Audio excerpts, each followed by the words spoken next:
नमस्कार बच्चों, आज हम विराम चिन्हों की समझ प्राप्त करेंगे। विराम चिन्ह शब्द विराम और चिन्ह दो शब्दों से बना हुआ शब्द है।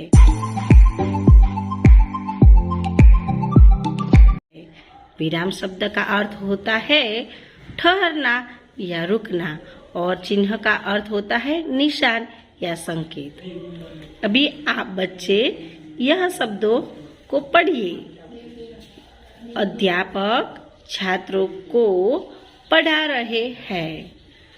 गाय के दूध से दही, घी और मक्खन बनता है। दीपक क्या बनना चाहता है?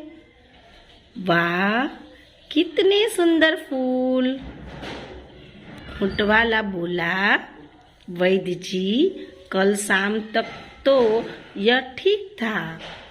निराला बड़े जाने माने कवि है। वह पढ़ने में अच्छा है। खेल कूद में भी अव्वल है। पोलाराम रात दिन मजदूरी करता था। द्रौपदी के 5 पति थे, युधिष्ठिर, भीम, अर्जुन, सहदेव और नकुल। डॉक्टर मोहन भाई जी पटेल मेरे मार्गदर्शक है। अभी आप बच्चों देखो, पहले विधान में अध्यापक छात्रों को पढ़ा रहे हैं। यह एक विधान वाक्य है। इसके अंत में पूर्ण विराम रखा गया है। दूसरे वाक्य में देखा तो गाय के दूध से दही, घी और मक्खन बनता है। यहाँ 3 चीजें हैं और 3 चीजों में से 2 चीजों को अलग बताने के लिए अल्पविराम का प्रयोग किया गया है। दीपक क्या बनना चाहता है? यहाँ हमें सवाल किया गया है, इसके लिए उस अंत में प्रश्न चिन्ह का उपयोग किया गया है। वाह, कितने सुंदर फूल।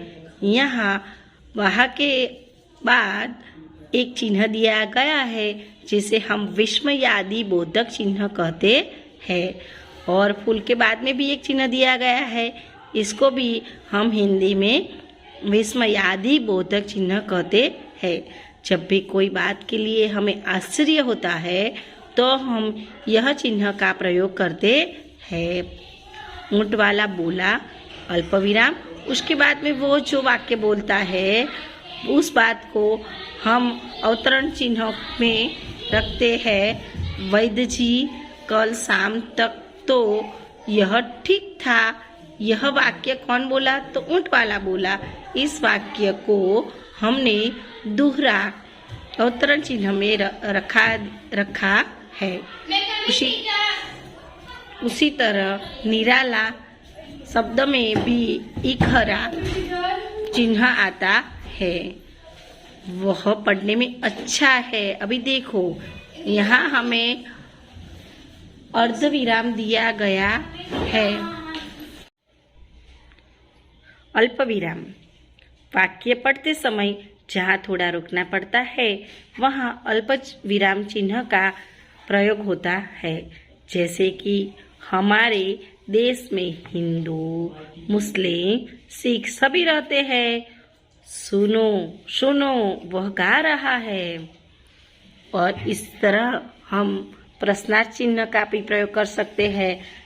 जिस वाक्य में किसी व्यक्ति से कुछ जानकारी प्राप्त करने हेतु तो उपयोग के लिए जाने वाला वाक्य के अंत में प्रश्नार्थ चिन्ह लगाया जाता है। जैसे कि पेड़ के नीचे कौन खड़ा है, तुम्हारा नाम क्या है।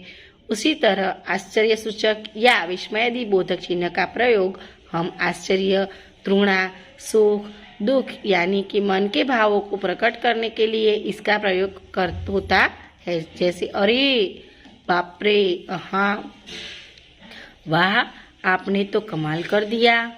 आगे योजक चिन्ह को देखते हैं तो योजक चिन्ह का उपयोग सामायिक शब्दों को जोड़ने के लिए होता है। जैसे कि सबके जीवन में सुख दुख आते रहते हैं। पेड़ हमें फल फूल देते हैं। आगे देखें तो निर्देशक चिन्ह। निर्देशक चिन्ह का प्रयोग वाक्य में बात को स्पष्ट करने के लिए होता है। जैसे कि राम के 2 पुत्र थे, लव और कुश।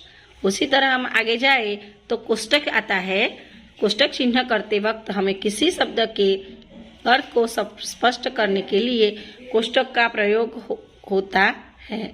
वर्ण के 2 प्रकार है, स्वर, व्यंजन। विरुद्धार्थी तो उसका समानार्थी होता है विलोम शब्द, विरुद्धार्थी का विलोम होता है। तो इस तरह हम कोष्टक का प्रयोग करते हैं। आगे जाके हम देखें तो एक है अवतरण चिन्ह। मैंने पहले भी बोला कि अवतरण चिन्ह में इखरा और दोहरा 2 अवतरण चिन्ह आते हैं। जहाँ कोई विशेष शब्द, पद, वाक्य खंड उद्धृत किए जाए वहाँ इखरा अवतरण रखा जाता है। जैसे कि जवाहरलाल नेहरू को बच्चे चाचा नेहरू कहते थे। किसी वाक्य के